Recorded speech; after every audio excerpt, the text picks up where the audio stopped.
नमस्कार मित्रों। आज के इस वीडियो में एक बार फिर से आप सभी का बहुत बहुत हार्दिक स्वागत है। हम आशा करते हैं कि आप सभी स्वस्थ होंगे, मस्त होंगे और पूरी तरह से अपनी तैयारी में व्यस्त होंगे।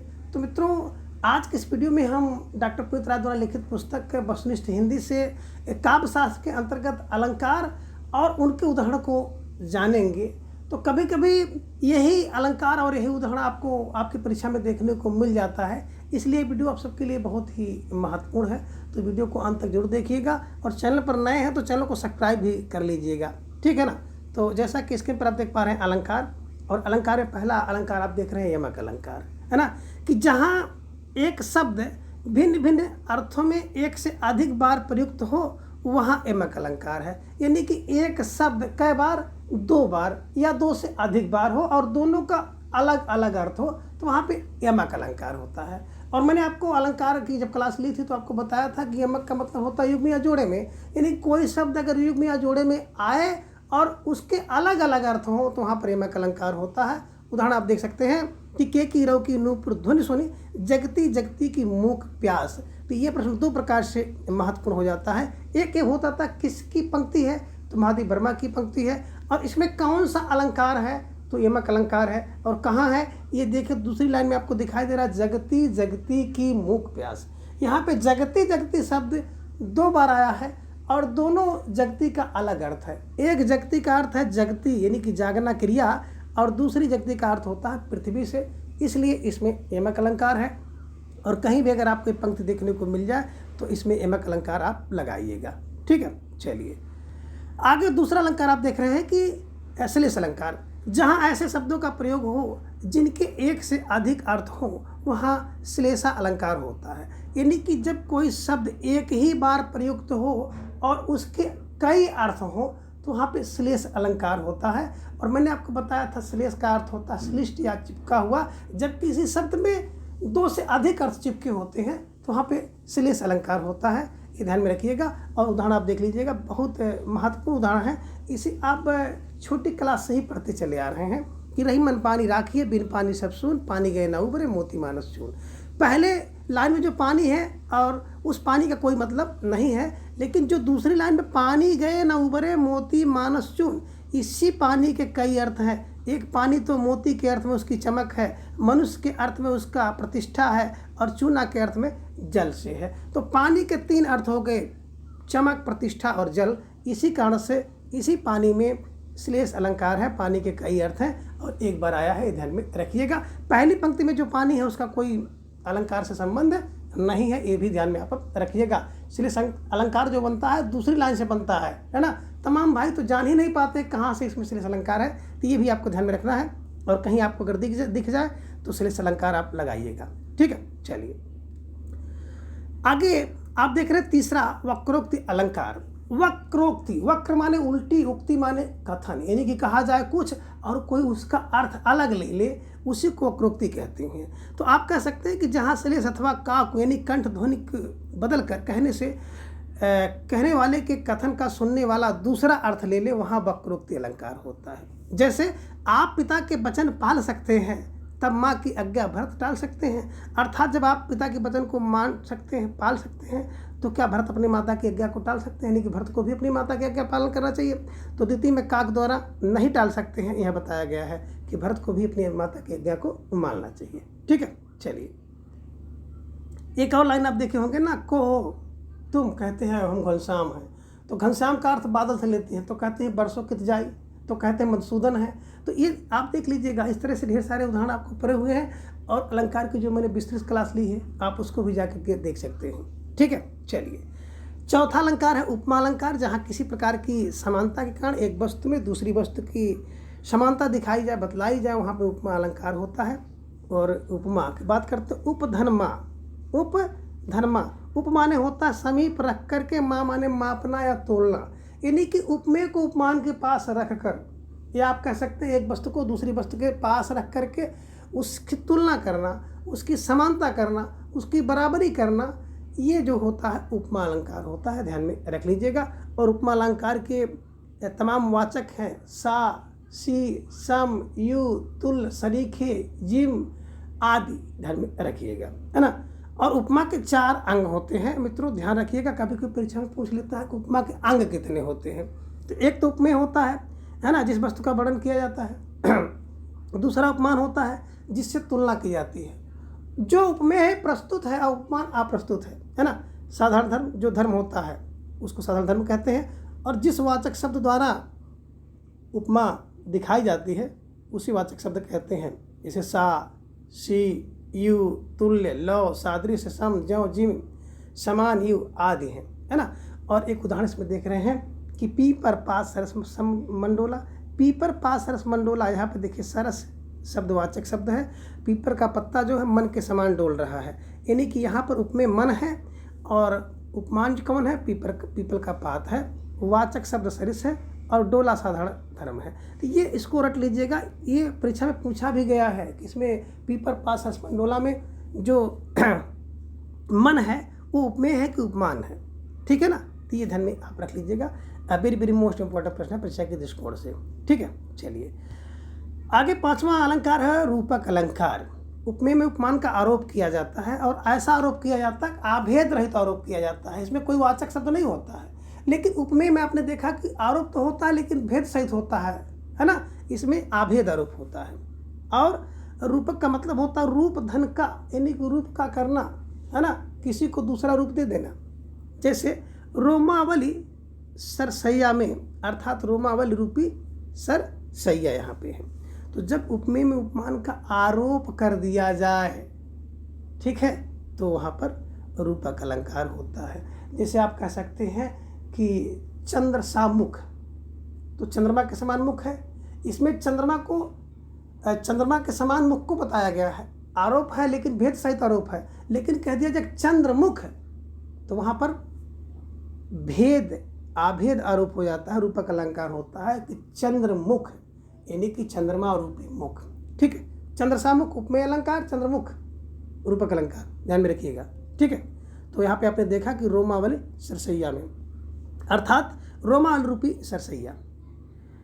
आगे 6ठा वेरी वेरी मोस्ट इंपॉर्टेंट अलंकार है भ्रांतिमान अलंकार। और बता रहे हैं कि सादृश्य के कारण एक वस्तु को दूसरी वस्तु मान लेना भ्रांतिमान अलंकार कहलाता है। सादृश्य माने जब किसी वस्तु का गुण धर्म इतना समान हो कि एक वस्तु को देख करके आपको उसमें दूसरी वस्तु का भ्रम हो जाए, है ना, और भ्रम हो जाए और उसको मान भी ले, तो वहाँ पर भ्रांतिमान अलंकार होता है। यानी कि एक वस्तु में दूसरी वस्तु का भ्रम होकर उस वस्तु को मान लेना और उसके अनुरूप कार्य भी कर देना भ्रांतिमान अलंकार होता है, ठीक है ना। जैसे आप मार्केट में गए और कोई लाल पीली शर्ट पहना है और लाल पीली शर्ट आपका जो फ्रेंड है पप्पू ने भी पहना था, तो आप पीछे से गए और उसके ऊपर हाथ रखकर आपने कहा कि पप्पू, और बाद में देखा कि पप्पू नहीं कोई दूसरा है। तो आपने भ्रम से क्या किया, उस बालक में पप्पू मान करके उसके अनुरूप आपने उसका नाम भी पुकारा था, यही भ्रांतिमान अलंकार है। तो ये ध्यान में रख लीजिएगा, भ्रमवश एक वस्तु में दूसरी वस्तु का भ्रम हो जाए और उसको मान करके उसके अनुरूप कार्य भी कर लिया जाए, तो वहाँ पे भ्रांतिमान अलंकार होता है। जैसे नाक का मोती अधर की कांति से, बीज दाडिम का समझकर भ्रांति से, देख कर सहसा हुआ सुख मौन है, सोचता है अन्य सुख कौन है ना। इसमें देखिए उर्मिला के नाक में मोती पहनी है और ओठ का जो लालिमा है वो जा करके ऐसा दिख रहा है जैसे लाल लाल कोई अनार हो, और उसको देख करके जो सुख है नाक में भ्रम कर लेता है कि दूसरा सुख कौन आकर के वहाँ पर बैठा है। ये ध्यान में रख लीजिएगा कि उर्मिला की नाक और मोती, तो नाक में देखे होंगे सुख का, और नाक और मोती अनार के दाने सुख को भ्रम हो जाता है, ये ध्यान में रख लीजिएगा, ठीक है। चलिए आगे संदेह अलंकार 7वां है, मोस्ट ये भी है, उसी से मिलता जुलता है। संदेह अलंकार में क्या होता है, एक वस्तु में दूसरी वस्तु का क्या हो जाता है, संदेह हो जाता है, और संदेह इतना हो जाता है कि वो स्पष्ट नहीं हो पाता है कि ये वस्तु कौन सी है और ये वस्तु है कि नहीं, है ना। तो जब संदेह ना हो, यानी कि निश्चय ना हो पाए, संदेह इस तरह से हो जाए कि निश्चय ना हो पाए और उसके अनुरूप काम भी ना हो, तो वहाँ पर संदेह अलंकार होता है ना। जैसे विरह है अथवा वरदान, यह विरह है अथवा वरदान है, क्लियर नहीं हो पा रहा है और उसी में व्यक्ति पड़ा रह जाता है। लेकिन भ्रम में भ्रम मान करके रस्सी देखा, रस्सी में सांप का भ्रम मान करके चिल्ला दिए। लेकिन रस्सी देखो और उसमें आपको क्या हो जाए, संदेह हो जाए, रस्सी है कि सांप है, सांप है कि रस्सी है, कोई निर्णय ना ले पाओ, तो वहाँ पे संदेह हो जाता है। और निर्णय ले लिया आपने, रस्सी को सांप मान लिया, सांप को रस्सी मान लिया, ये भ्रांति मान अलंकार है, ये ध्यान में रख लीजिएगा, ठीक है ना। और एक संदेह अलंकार का आपने पहली कक्षा से ही पढ़े होंगे, जो अपने 6-7 में ही पढ़े होंगे, कि सारी बीच नारी है कि नारी बीच सारी है, कि सारी ही कि नारी है कि नारी ही कि सारी है। और बड़ा सुंदर संदेह अलंकार का उदाहरण आपको देखने को मिलता है, ठीक है। चलिए, उत्प्रेक्षा अलंकार बात करें। उत्प्रेक्षा तो उत धन प्रेक्षा, उत माने उत्कृष्ट, प्रेक्षा माने इच्छा से। जब किसी में वस्तु को उत्कृष्ट इच्छा से देखा जाए, यानी कि संभावना की इच्छा से देखा जाए, तो उसमें उत्प्रेक्षा अलंकार होता है। और आप कह सकते हैं कि प्रस्तुत यानी कि उपमेय को उपमान यानी कर प्रस्तुत के रूप में, संभावना के रूप में देखा जाए, तो उसमें उत्प्रेक्षा अलंकार होता है। मन मानो, जन जानो, मन जन आदि इसके वाचक शब्द होते हैं। और एक उदाहरण यहाँ पे देख सकते हैं कि वह देखो बन के अंतराल से निकले, मानो 2 तारे क्षितिज जाल से निकले। तो मानो आ गया ना, मन मानो जन जानो, जैसे देखिएगा उत्प्रेक्षा अलंकार लगा लीजिए, है ना। तो ये ध्यान में रख लीजिएगा, ठीक है। साक्य से लिया गया। आगे है 9वां अलंकार अतिशयोक्ति अलंकार। बात करें संयुक्त अलंकार की, तो इसका मतलब होता है कि अतिशय धनुक्ति। अतिशय माने अधिक, उक्ति माने कथन, यानी कि जब किसी बात को बहुत बढ़ा चढ़ा कर कहा जाए तो वहाँ पे अतिशयोक्ति अलंकार होता है ना। तो ये ध्यान में रख लीजिएगा, जहाँ लोग सीमा का उल्लंघन करते हुए बहुत बढ़ा चढ़ा करके, है ना, प्रस्तुत किया जाए, तो ये ध्यान में रख लीजिएगा कि पड़ी अचानक नदी पार, घोड़ा कैसे उतरे पार, राणा ने सोचा इस पार, तब तक था चेतक उस पार। देखिए, ये बात सत्य हो सकती है कि राणा ने जो है जब नदी को देखा होगा, थोड़ा घबराया होगा कि कैसे पार होंगे, हाय राम, बड़ी लंबी नदी है, घोड़ा हमारे पास इस तरह से है, ऐसी बातें हैं। आज विचार विमर्श किया होगा, लेकिन उसके बाद देखा होगा कि घोड़ा जो है थोड़ा छलांग लगाया, निकल गया। लेकिन यहाँ पे सोच रहा है और तब तक घोड़ा उधर निकल गया। ये तो क्या है, बात को बहुत बढ़ा चढ़ा करके कहा गया है। जैसे एक लाइन आपने सुना होगा ना कि पानी परात को हाथ छू नैनन के जल सोपक धोए। तो सुदामा जी के पैरों को धुलने के लिए श्री कृष्ण ने प्रात में पानी मंगवाया था। पानी कह रहे हैं कि पानी परात को छुआ नहीं, लेकिन आंसू से धुल गए पैर। तो भैया आंसू 2-4-10 बूंद गिरी होगी पैर पर, पूरा पैर नहीं धुला होगा, लेकिन ये सत्य है कि 2-4-10 बूंद आंसू तो गिरा ही होगा। यही अतिशयोक्ति अलंकार है। बात थोड़ी सही होती है ना, लेकिन उसको बढ़ा चढ़ा के कह दिया जाता है, ठीक। चलिए, अगला यानी कि 10वां अलंकार है प्रति वस्तु उपमा अलंकार, जहाँ उपमेय उपमान वाक्यों में एक साधारण धर्म विभिन्न शब्दों से कहा जाए, वहाँ प्रतिवस्तु उपमा अलंकार होता है। जैसे लसत सूर सायक धनधारी, अरबि प्रताप सन सोहत भारी। तो यहाँ पर देखेंगे लसत और यहाँ पे सोहत दोनों सुंदरता के अर्थ में प्रयोग किया गया है। तो शोभना, है ना, साधारण वर्ग लसत और सोहत, ये ध्यान में रख लीजिएगा, इसी को कहा गया है। तो यही प्रतिवस्तु उपमा अलंकार है, ध्यान में रखिएगा, ठीक। चलिए, आगे है दृष्टांत अलंकार, जहाँ उपमेय में उपमान का बिंब प्रतिबिंब भाव हो, वहाँ दृष्टांत अलंकार होता है। और इसको मैं कई बार आपको बताया हूँ, ध्यान में रखिएगा कि एक म्यान में 2 तलवारें कभी नहीं रह सकती हैं, किसी और पर प्रेम नारियाँ पति का क्या सह सकती हैं, है ना। एक म्यान में 2 तलवार रहना असंभव है, कैसे, जैसे एक पुरुष के साथ 2 नारियाँ रहना असंभव है। तो इसमें बिंब और प्रतिबिंब का भाव दिखाया गया है, यही ध्यान में रख लीजिएगा, ठीक है। चलिए, आगे निदर्शना है कि 2 पदार्थों में भिन्नता होते हुए भी उपमान के द्वारा संबंध की कल्पना की जाए, निदर्शन अलंकार होता है। जैसे मैं मीन मृगानल की छवि, दास उन्हीं अखियान में देखो। तो यहाँ पर मृग मीन आदि उपमानों की छवि को आँखों उपमान का आरोप किया गया है, इसलिए निदर्शना अलंकार है, ये ध्यान में रख लीजिएगा। अगर कहीं पर मैं मृग मीन आ जाए तो निदर्शना समझ लीजिएगा, ठीक है। चलिए, आगे समासोक्ति अलंकार, जहाँ समान विशेषण के द्वारा प्रस्तुत उपमेय से उपमान यानी कि प्रस्तुत का ज्ञान कराया जाए, वहाँ पे समासोक्ति अलंकार होता है। जैसे पीली पर निर्बल कोमल, कृष देह लता कुमलाई, विवासना लाज में लिपटी, सांसों में शून्य समाई। यहाँ पे चांदनी के इस प्रस्तुत वर्णन से विशेषणों की उपमानता कारण पांडुवर्ण क्षीणकाय किसी कोमल नारी की प्रतीत होती है, अतः यहाँ पे समासोक्ति अलंकार है ना, जहाँ पे विशेषण द्वारा उपमेय और उपमान के ज्ञान कराया जाता है, ध्यान में रखिएगा।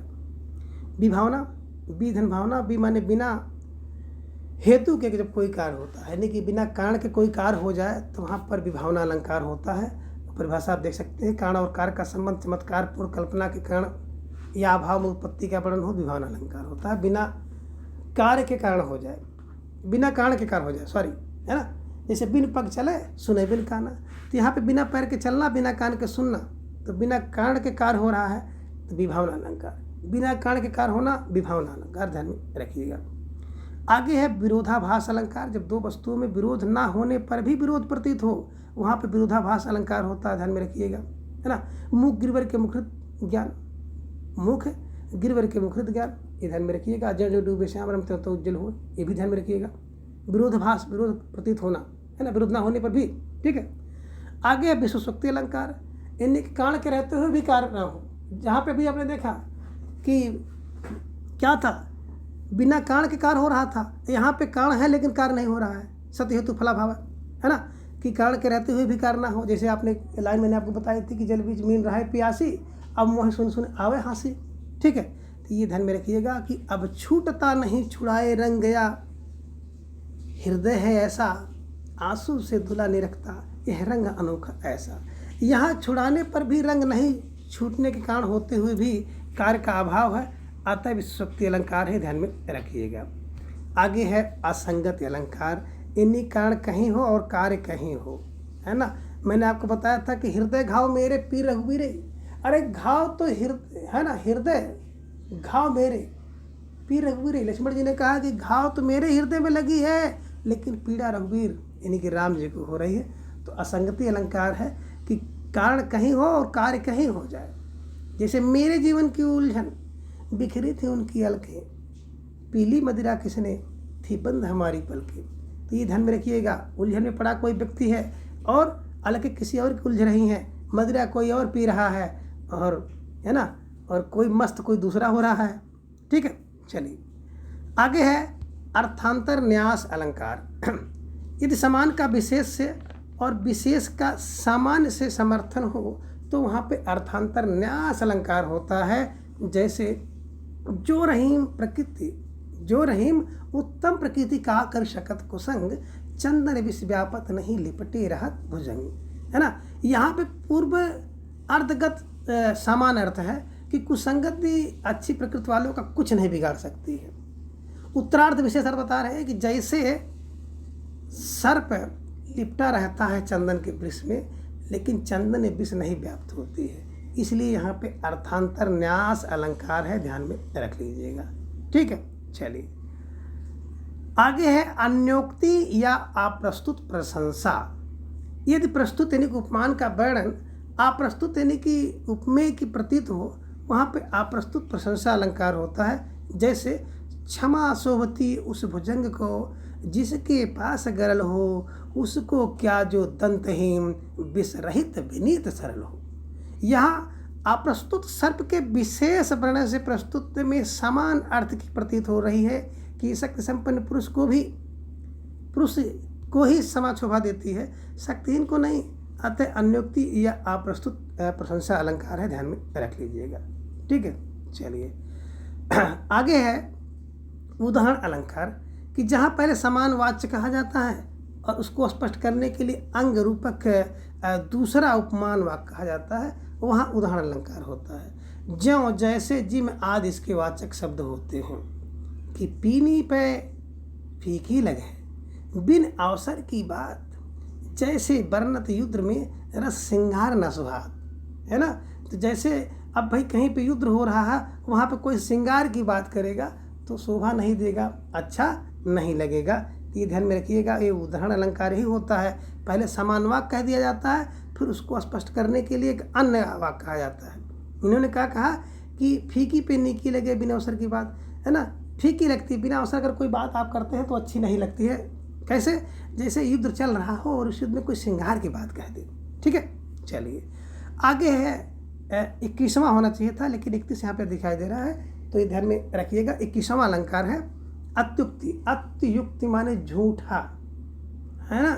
जहाँ किसी वस्तु को अत्यंत बढ़ा चढ़ा करके मिथ्यापूर्ण वर्णन किया जाए, वहाँ अत्युक्ति अलंकार होती है। जैसे एक आप पढ़ते आए हैं ना कि हनुमान की पूंछ में लगी न पाई आग, सारी लंका जल गई गए निशाचर भाग। तो भैया हो, हनुमान जी की पूंछ में आग लगा ही नहीं तो लंका कैसे जल गई? ये बिल्कुल अत्युक्ति अलंकार है, झूठा है, मिथ्या है। लेकिन अगर ये अत्युक्ति ना हो तो आप अतिशयोक्ति अलंकार लगा सकते हैं, ठीक है ना।